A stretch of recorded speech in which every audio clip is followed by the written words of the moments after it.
Good afternoon and welcome to our webinar. My name is Missy Clemens. I use she, her pronouns, and I am the operations manager for the Center for Research on College to Workforce Transitions. And I am here today to introduce our wonderful guest speaker. Before I do that, I do want to say, if throughout the presentation you have questions or comments, please feel free to put them in the chat or the Q&A. And we will have time at the end for questions and answers. And if you have any needs or anything, please also put those in the Q&A or the chat. But with that, I will introduce our speaker today. And usually what I do is I do a little research on our speakers and look at their presence on the web, and I ask them for information, and then I kind of wordsmith whatever they give me. In this instance, our speaker is, a graduate of English studies, and their bio on the web is perfect. So I have to confess that I'm reading it word for word. So Dr. Ericka Wills has a Bachelor of Arts in English and Environmental Studies from Illinois Wesleyan University, and a master's and a PhD in English Studies from Illinois State University. As a labor educator and activist, Dr. Wills has worked on education programs, internal organizing, cross-border solidarity, and building worker power during labor disputes for a variety of workers and their unions, from steel workers to teachers and miners to flight attendants. She offers courses in labor history, globalization, labor film, union leadership, and other topics, both in person and online.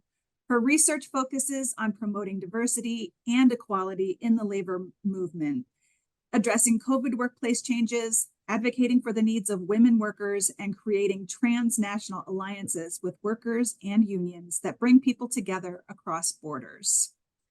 With that, I'd like to turn this over to Dr. Wills. Ericka, thank you for being with us today. We appreciate you, and please feel free to get started.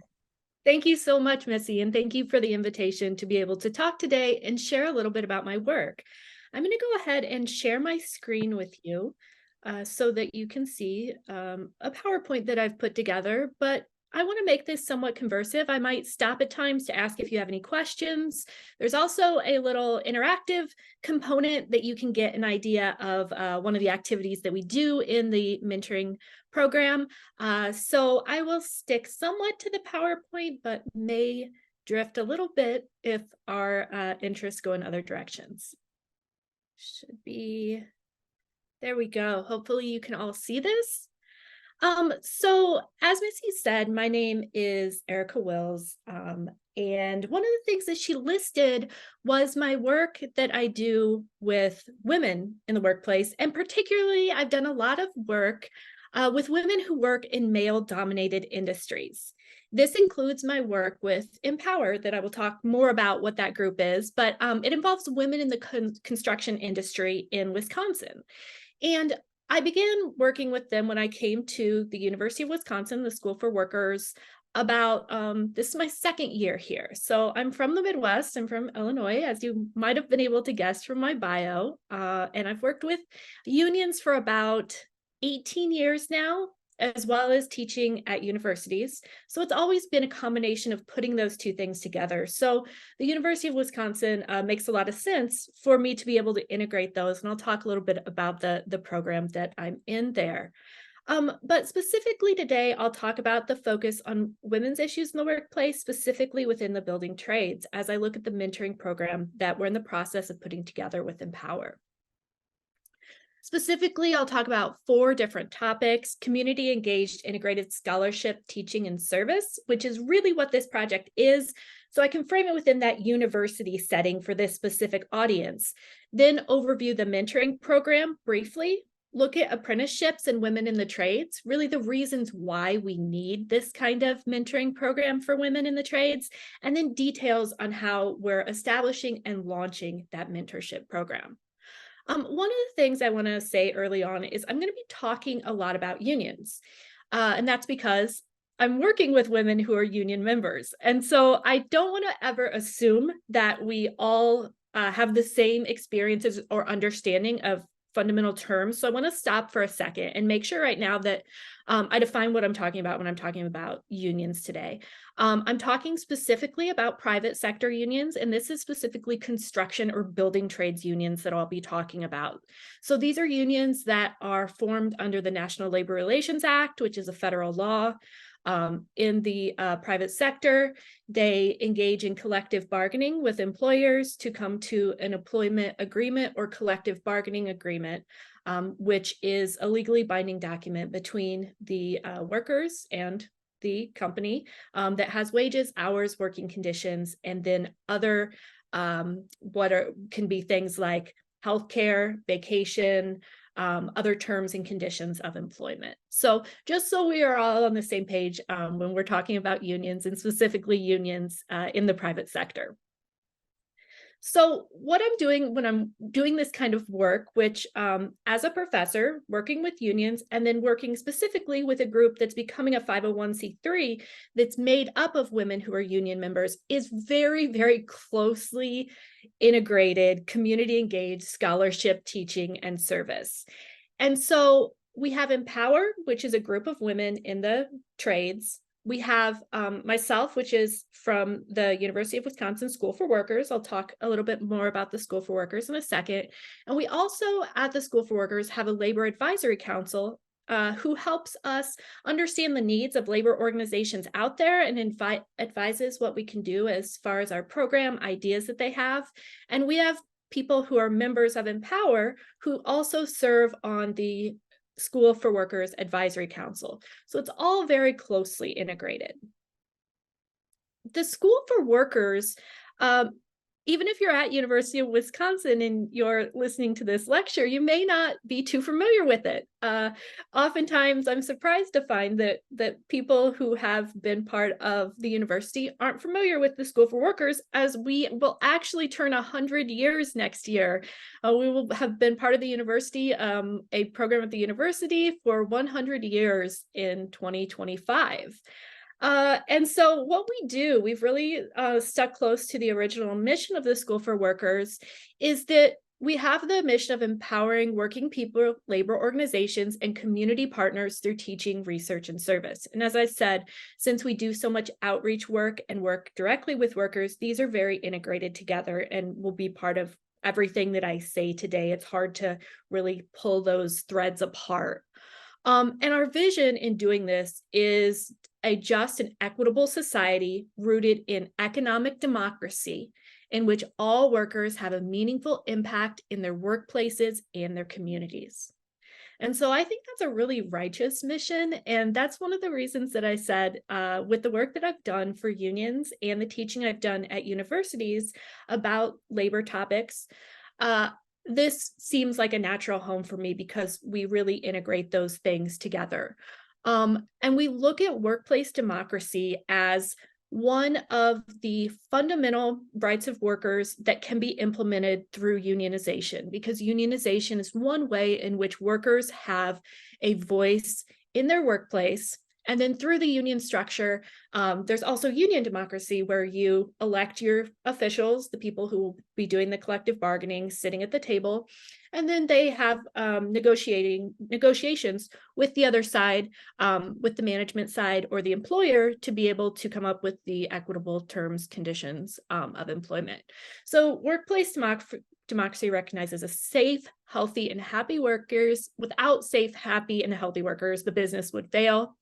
To ensure the success of businesses, workplace democracy is implemented, empowering workers to have a strong voice in the direction and decisions that affect their lives and workplaces.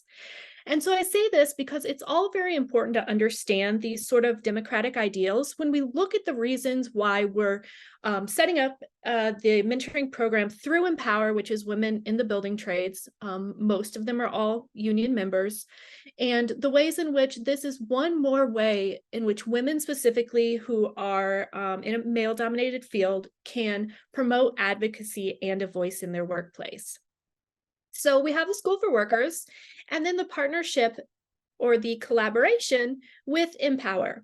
And empowHER was established in 2019, so is a rather young organization, 5 years, and kind of all of a sudden you have this new organization, you have this new idea, and then COVID hits.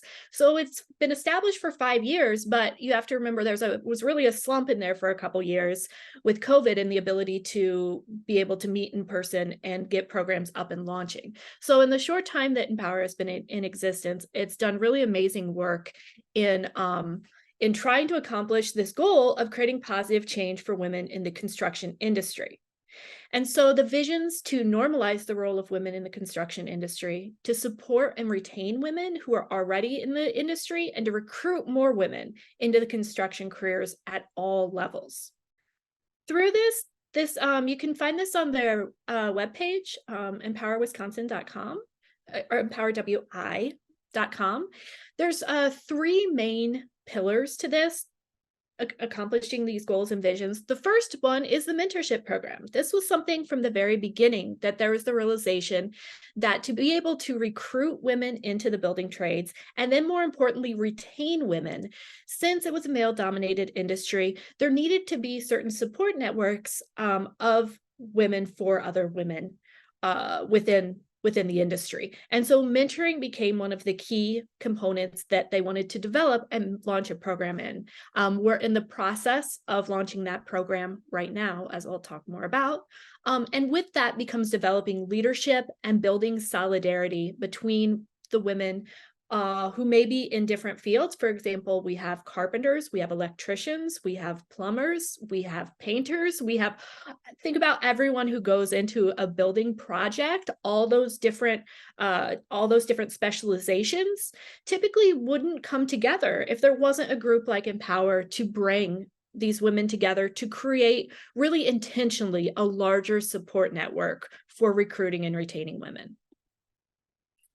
So some of the objectives and goals for empowHER, and specifically for the mentoring program, is that according to the Department of Workforce Development in Wisconsin, only about 3% of people in the registered apprenticeships in Wisconsin are in the construction trades are female. So when I say male-dominated industry, I mean extremely male-dominated industry.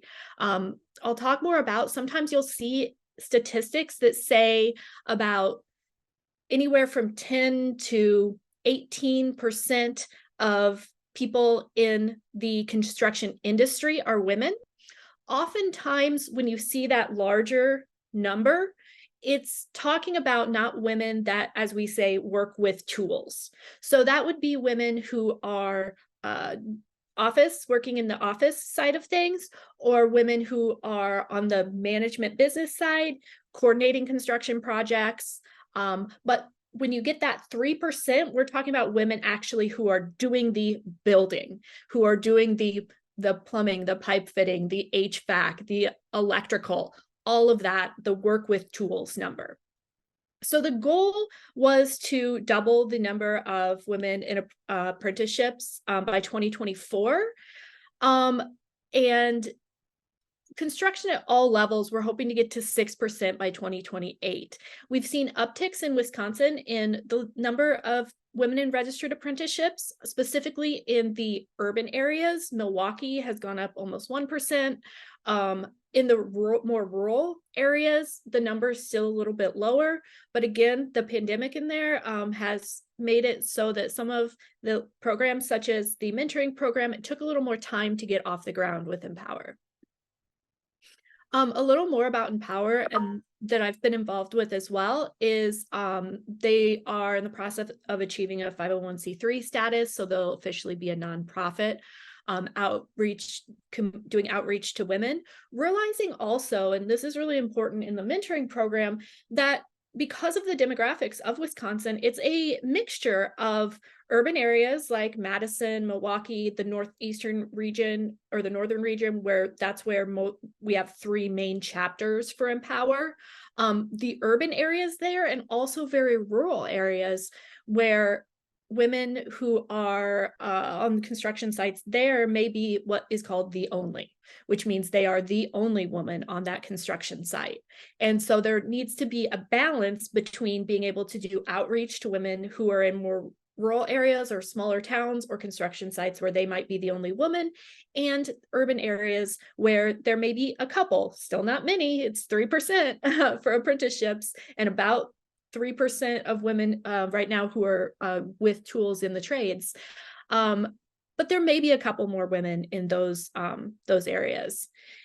So the empowHER mentoring project is happening through a grant from the Department of Workforce Development. They also, empowHER has been granted a national grant for a childcare pilot project, which is just now launching in Milwaukee, because we found through the research that we did and talking with women, one of the things that was a barrier to more women entering the building trades, and one of the things that we're trying to address through the mentoring project, is that it is seasonal work. You're working, in the summers. A lot of times that's when a lot of the building projects are happening. That's when kids are out of school. So that creates the need for childcare year round. Also, oftentimes you might start at 5 a.m. on a project, or you may go really late on a project outside of the typical business hours and the times where childcare could be easily accessed through daycare centers or such. And so being able to create a childcare infrastructure that fit that kind of those needs of women who wanted to go into the building trades, but needed childcare that met those unique situation, has also been something that we're looking at and providing through the pilot, and also through the mentoring to create the support network for that. And then part of the partnership and collaboration has been that women from empowHER came and presented with me actually at the CCW conference last year. And I presented with them at their conference at Trades Women Build Nations in Washington, D.C.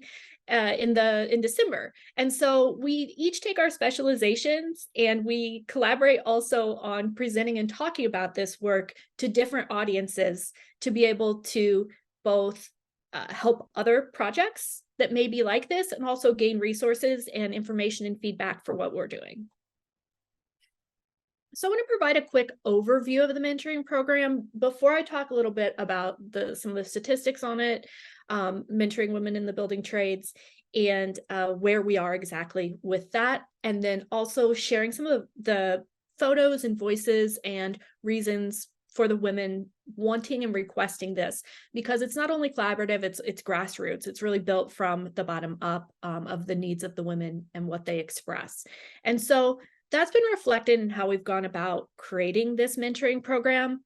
The first thing that we did is reach out through the different chapters there are of empowHER, we call it the Madison, which is the larger, greater Madison and surrounding areas, Milwaukee and surrounding areas, and the northern chapter, and ask members of empowHER in all those chapters, what are the things that you're facing on the work site? What would you have liked to know earlier on? What are some of the things that you gained from a mentor that you would like to share? All of these sort of questions, and we went about it in different ways. Some preferred, the northern chapter preferred to do a survey, and so they wanted to send a survey out to their members.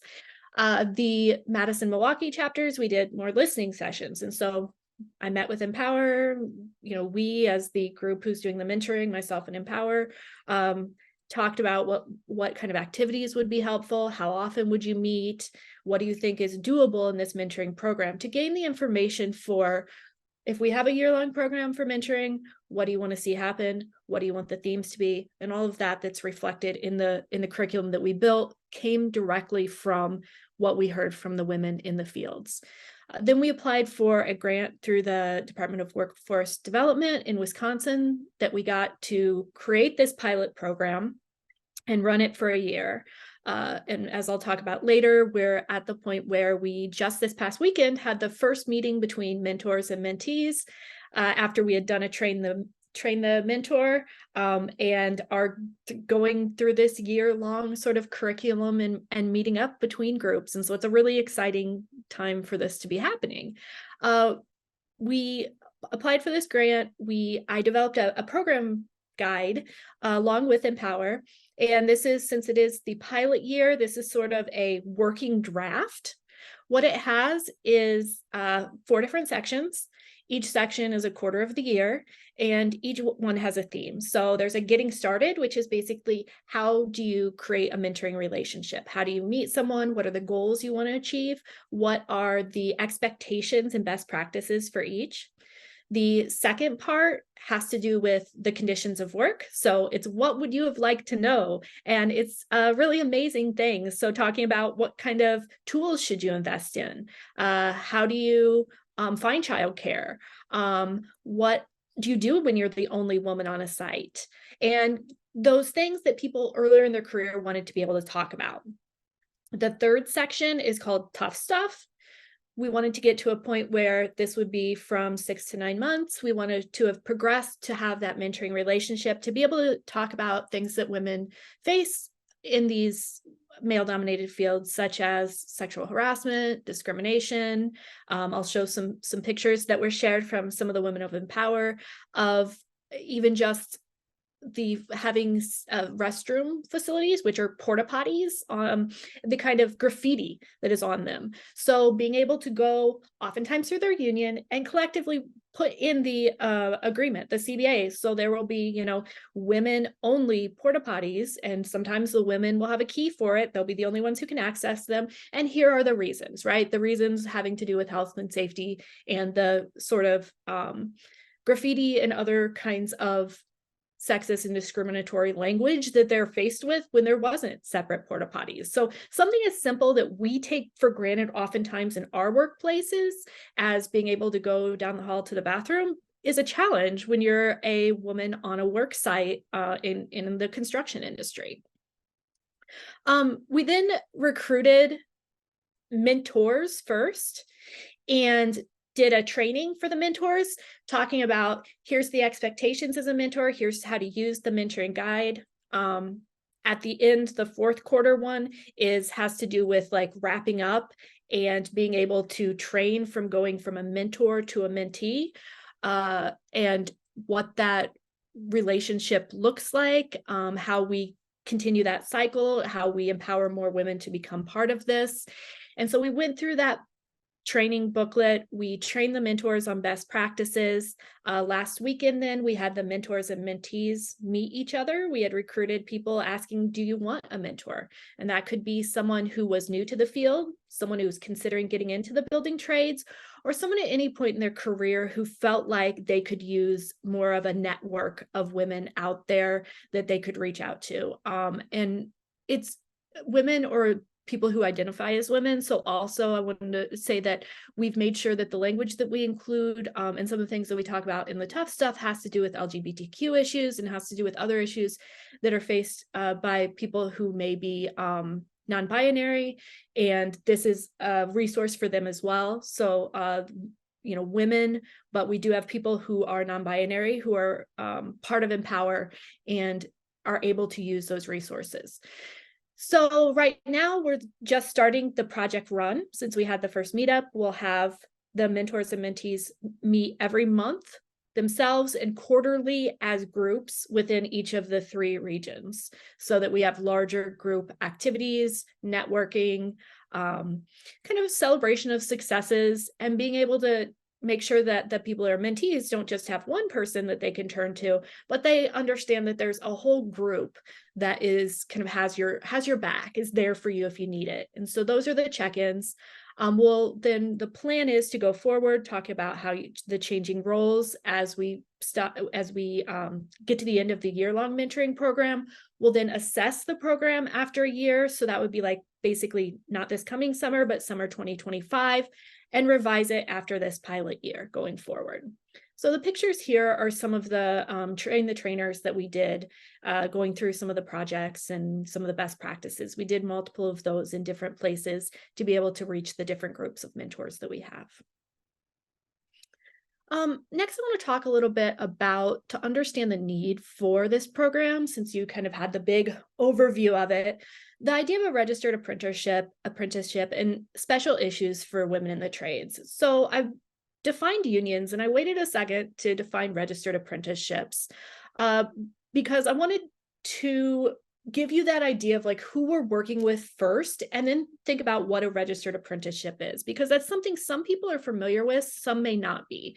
So registered apprenticeship is a type of post-secondary education. It's often specific job training, and we'll partner for that education and for those resources with colleges and universities many times.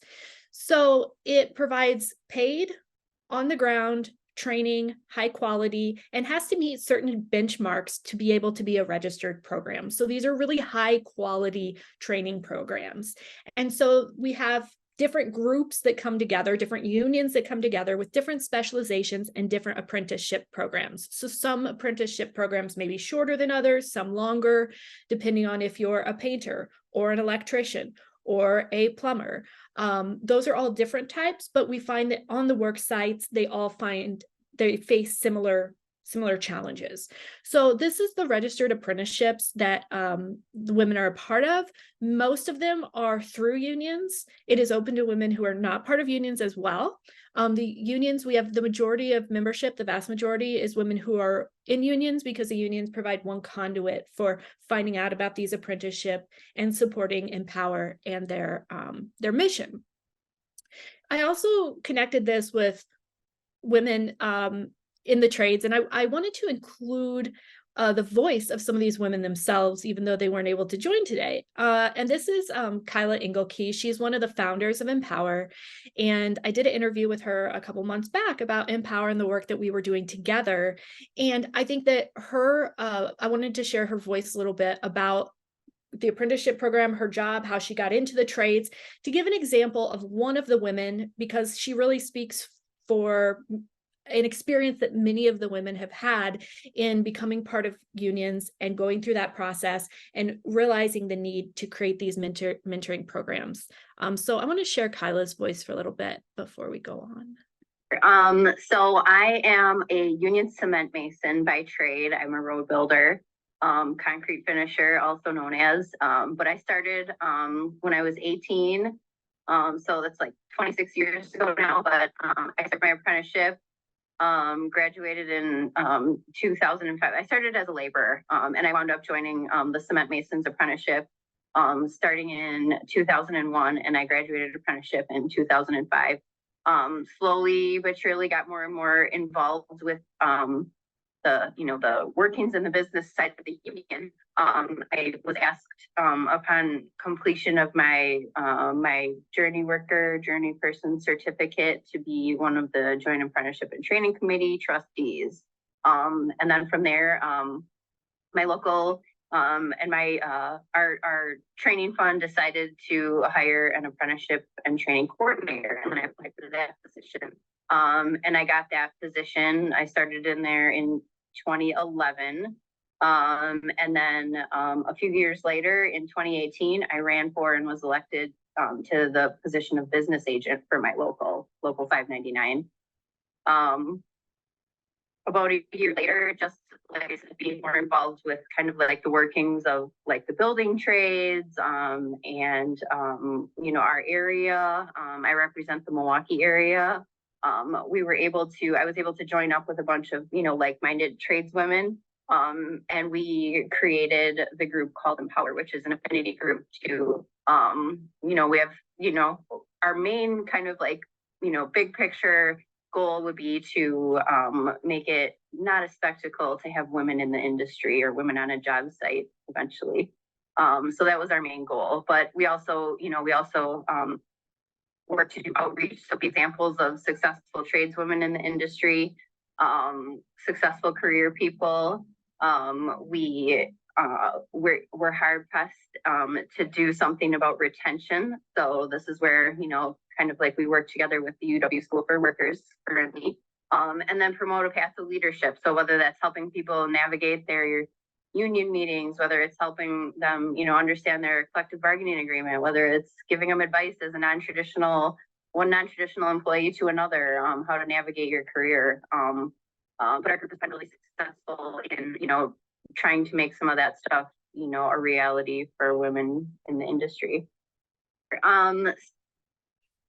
So I love Kyla sharing her story, because it's what I've heard from so many women. there's women who have actually college degrees who then have become members of the building trades and building trades unions. I hear from them a lot of times that they never felt that they were fully integrating all parts of their life, their physical being and their mental being and everything, until they found the building trades. For Kyla, she's been in there, she started when she was 18. So she's getting close to the point where she'll have had 30 years in already, which is amazing. And she has a 3-year-old and a 1-year-old. So she also did all of this work while she was pregnant and had young children, so she can speak to that experience for women in the building trades, which is one of the things that we address and we see needed a lot. We also have women who, here we have, this is a picture that was taken because they were so excited that there was 4 women on one site, right? So you think about a building site and the idea that having 4 women together would be a spectacle, as Kyla says. But these are 4 women who were on the same site. They took this picture. And Michelle Williams is in the middle. She's an IBEW member, which is an electrician.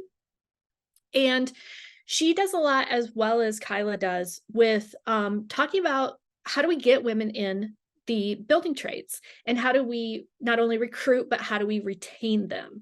And so that has been one of the focuses. And to be able to do that, we have to understand and address in our mentorship some of the challenges. So one is, this is Michelle's hand next to tools, and you'll see 2 of the same tools in different sizes. One of the things that women early on we have built into our mentoring program is to talk about tools. That one of the things you may need to do is request or buy or have provided to you, depending on if it's your own personal tools or if it's personal protective equipment that has to be provided by the employer. Tools and equipment that fits you if your sizing is different. And that is not just gender-based, but that's across the board, right, for all workers. We just see it disproportionately impacts women who oftentimes have smaller hands. And so there's the different sizes of tools that they might not even know exist. And so think they can't do certain jobs because of the tools, but actually those tools do exist and they need to have access to them. So that's one of the things we talk about to pass on during an early stage in the mentoring, that a lot of the women who have formed empowHER had to figure this out themselves. Something as simple as the tools that you need when you go to work every day. This has to do with personal protective equipment, having it fit correctly. As you can see with Michelle here, oftentimes harnesses will fit across the chest area. That can fit differently if a person has breasts or not. And so that needs to make sure that for all people that those are fitting correctly. And that's something that PPE or personal protective equipment should be able to be provided by the employer. And so being able to, as we talk about with mentoring, advocate for those needs and your own health and safety. And then I mentioned this earlier on, the kind of just basic having a bathroom facility, having a porta potty, and having a women's only porta potty, because these are in the general porta potties that would be shared. Oftentimes, this is what women would sit and read when they were in the porta potty. And so they have been able to advocate for and put into collective bargaining agreements through their unions, having specific women's porta potties, and oftentimes those to be locked. So those are some of the working conditions that to think about the differences between perhaps the jobs that we're used to doing and in the field with the tools job that 3% of women do in the building trades. So I want to talk then kind of to this last section, mentoring for recruiting and retaining women in the building trades. So there's 18 functional partners right now, including 16 unions, different construction companies, the Wisconsin Building Trades overarching group, and subcontractors for each trade that are part of empowHER and support empowHER's mission towards creating the childcare, the mentorship, and the recruiting and retaining of women in the trades. And so what we've seen is that this is from the Wisconsin Building Trades Council, the overarching group. In 2022, you get that women made up 9.2% of workers in the construction industry. Remember that this is actually kind of inflated number because we only have 3% who work with tools in the field on sites. Not that that's better or worse, just to understand that we don't want to compare apples and oranges. But the idea is to double the amount of women in the field to 6%. And that's a huge gap when we look overall at 47% of women overall in the field. We have seen, though, that there's been an increase of women who are employed in the construction industry in all the different unions and coming together, which has created the need for this program as we have had more women out there. And one of the reasons is because it provides good paying, good benefits, careers, and career pathways with good training that women are able to support themselves, have financial independence, and also raise a family if they choose to do so. We've looked at the research that's out there on mentoring women in the building trades and have begun to conduct our own research. So it's very preliminary, but I'll share a little bit about what we have found. One of the main studies that's out there right now finds that about 30% of trades women responded that a mentor or parent encouraging them to apply to go into mentorship was a very important reason. 75% who created a pre-apprenticeship program reported that it was important to their success in the trades when that it was specifically women focused. So we're working not only with apprentices, but pre-apprentices. And then 2/3 of women surveyed responded that any type of mentorship from senior tradeswomen was important to their success. So this is one of the key publications that are out there with statistics that have been done across the field in mentoring. We've taken some of these questions that are done in this survey and have conducted them with empowHER membership about mentoring. And when we presented together at the it's actually International Conference of Tradeswomen Build Nations, which is in Washington, D.C. There was about over 5,000 people who attended this past December. And we did a session on mentoring to talk about this program, talk about empowHER, talk about the partnership. And we had about 300 people together within 2 sessions. So the room was only supposed to hold 100 people for each session, but we had people sitting on the floor. We had people we were just packed in this room. There was so much interest that finally we had to cut people off and say it's a fire hazard at this point. We literally can't fit many more people in the room to be able to do these sessions. So 300 people in 2 sessions is pretty awesome. It shows that there's a lot of interest in mentoring and creating these kind of programs.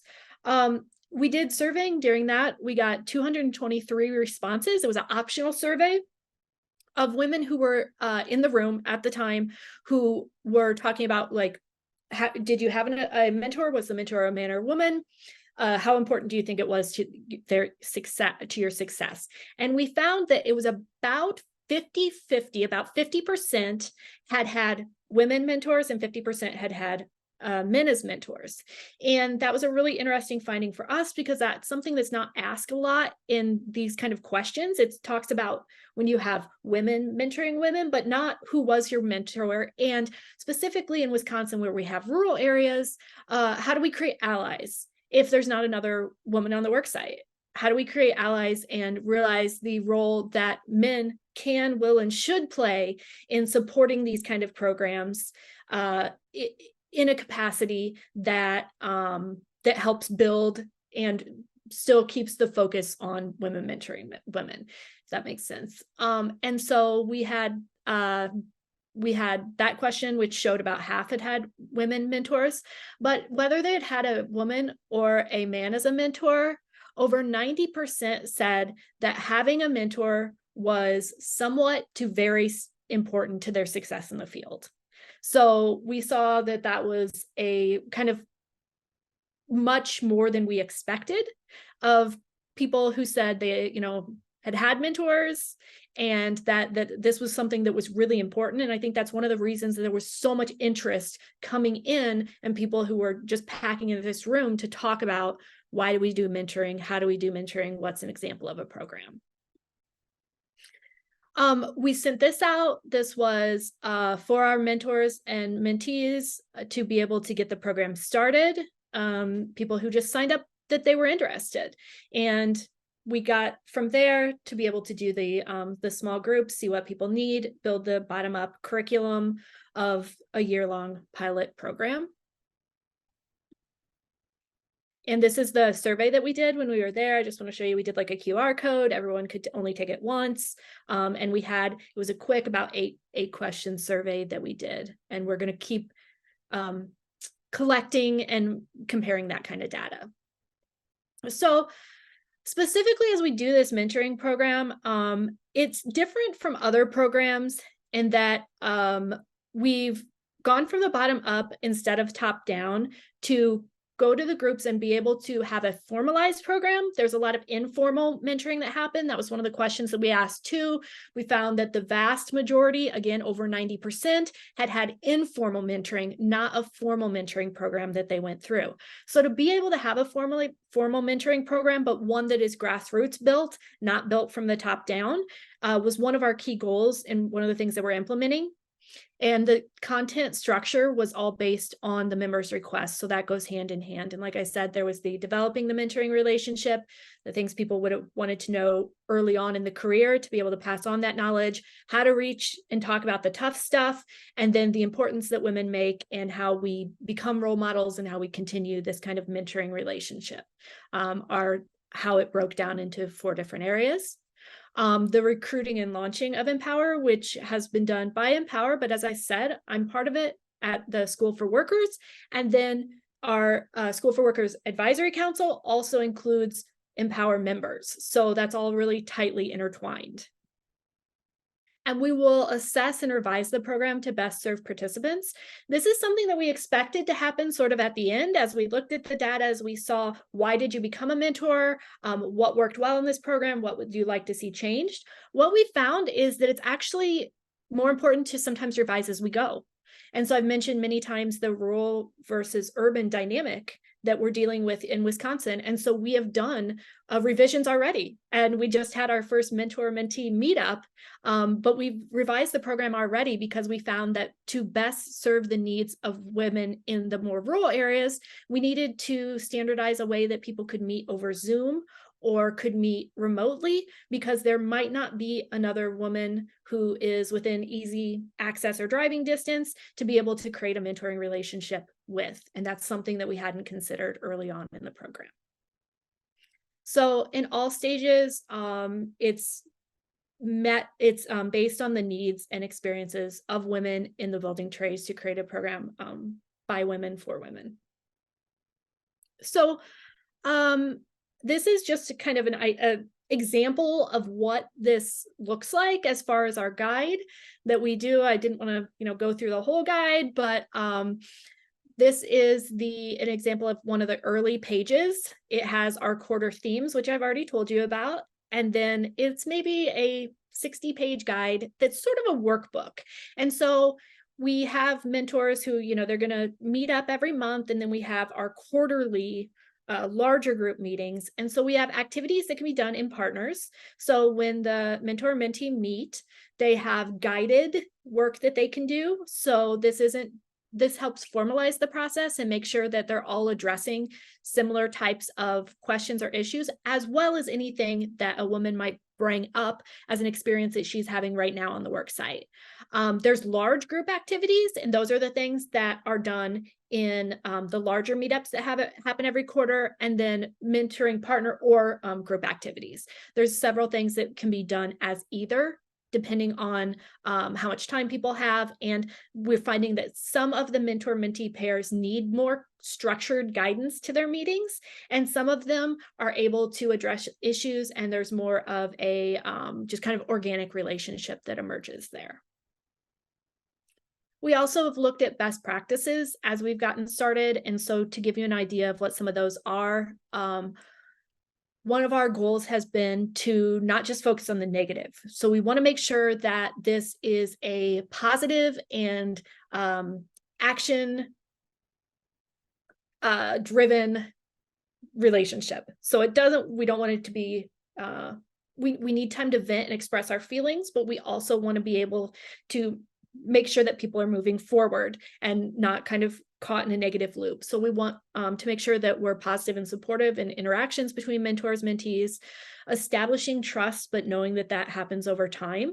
So making sure that people check in on where they feel like they are at in that relationship. Listening as a skill. We've found that that is really important. Sometimes sharing about ourselves and experiences can make a person feel comfortable, but we want to make sure that we ask questions and engage the partner.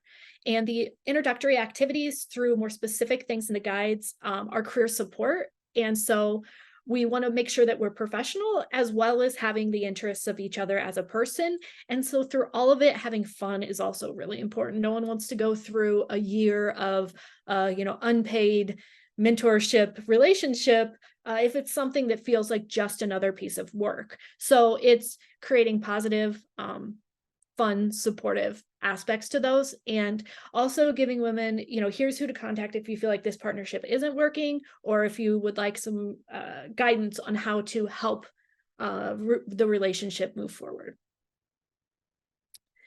So good, we're on time, just where I would like to be actually.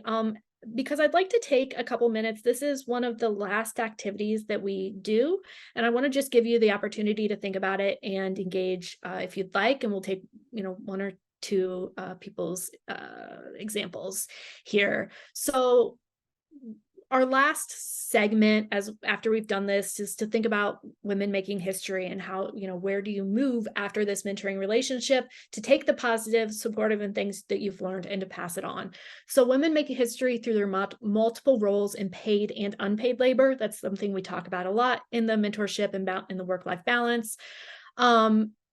And their workplaces, their homes, their unions, and their communities. And so for this activity, it's taking time to think about the contribution of a woman who shaped your own labor history, your participation in your career or your union, or for our group, the building trades specifically. And so we do this as a large group activity. We did it in the mentor training, but I just want you to get an idea of some of the reflection that we ask mentors to do. Think about a woman who's been a historic influence on your career or career choice, or if you're a union activist, your union participation. What we have them do is share a sticky note. We put them up so everyone can see the names, and we talk about the names, and we see the network of women and the connections that we're making in the room is the way that this is kind of connected up.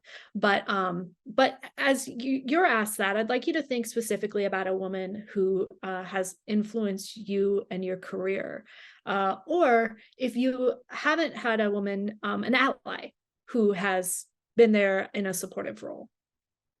So this is just, I'm going to leave this up. This is another example of an early page in our booklet. But I'm going to exit now out of this so that we can maybe share one of those examples and then go to the question and answer. Stop share. There we go. Hopefully you can see me okay. I'm going to pull up the chat. Do we have this set so that we can interact, or is it just a one-way other than the chat? I can unmute everybody. Let's do that. Yeah, let's do that. I'd like that so that we can maybe have a conversation, share some of those, and then go into a couple questions and answers.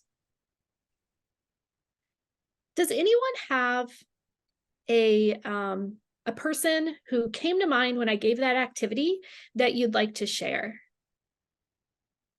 So I have now allowed everyone to talk. You just have to unmute yourself if you would like to do that. And if you don't, that's fine. But I just I'll give you a minute here to, there was a woman who's influenced your career or your job or supported you, and you'd like to talk about how that's occurred. I will join you, Ericka, and I will share the example that I shared at the conference. So I have an aunt when I was growing up in Pennsylvania who was very different from any other woman that I knew. And I grew up in a very small town in Pennsylvania and very traditional background, you know, very much women had traditional gender roles, you know. But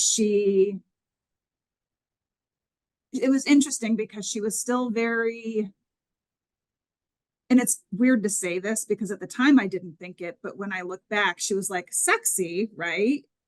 She was still sexy, but she was masculine too, Yeah. right? And she Yeah. worked in a factory and, you know, she kind of had this take no shit attitude. And she was a very big influence on my life. And it was funny because when I was little and didn't want to go to school, my mom would take me to her house and she'd be like, she's not allowed to watch TV. She's not allowed to have fun. She's not allowed to, and this same aunt would be like, okay, we're going to watch The Price is Right. We're going to, you know, like, so she was a huge influence on my life, but she kind of taught me a different way to be a woman. And so it's looking back now, and I didn't realize how big that was until we did this activity at the conference. Yeah.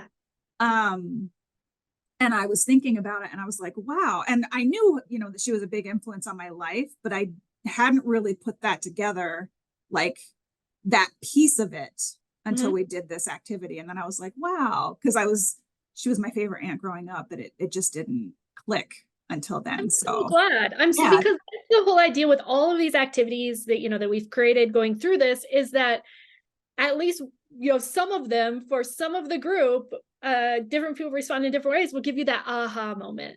And we love it when that happens, when you're like, oh, yeah. And when you were describing your aunt, one of the things that made me think about is within empowHER, we have an extremely diverse group of women. We have some women who are very, as you said, like will have their nails done and their hair done and maybe more in that traditional gender role. We have some women who do not identify in that way, or have that aesthetic. And so it's really shows you, and the interaction between, like, people can come together in solidarity around all these issues, and you can look different and you can have different sexual orientations, and we have you know, different ethnicities. We had some people who are at these events who are primarily Spanish speakers. So we have different languages. We have different races. We have this huge cross section, basically, of who women are and how you can express yourself and all of that coming together and realizing that we have all these different identities, but we're gonna come together in solidarity around these core issues of how do we recruit and retain more women into the building trades. And so that's been really successful for us to think about it in that way. So thank you for bringing that up. I want to, for the last couple minutes, open it up to any questions that people have.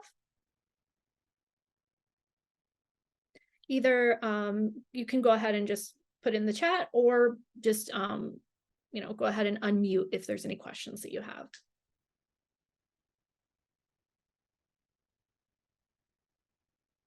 Okay, well, if you think of one, let me just sort of wrap up and then, you know, jump in if anyone thinks of anything.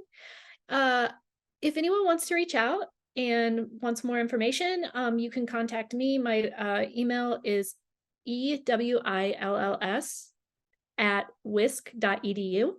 And I'd be happy to meet with you, talk with you, share more specifics if you're interested in the specifics of the program, or if you have any advice, or maybe have participated in a similar program, or have anything that could help us. We always talk about this with mentors, mentees as being a two-way street. So we all have something to give and have something to gain. So in either way, if you have questions for me or have suggestions, I'd love to hear from you. So thank you so much for having me be able to share today. I really appreciate it. And yeah, thank you. Please reach out if there's anything that you need. Thank you so much, Erica. We appreciate you for being with us today. And thank you to everyone who joined us. This was an amazing conversation. And I do think that this work you're doing in mentoring in the trades really does translate very well to other industries. You know, I put in the comments in the chat that some of the examples you shared were very trade specific, but we all have had experiences in our careers where we could have used support in advocating for our needs.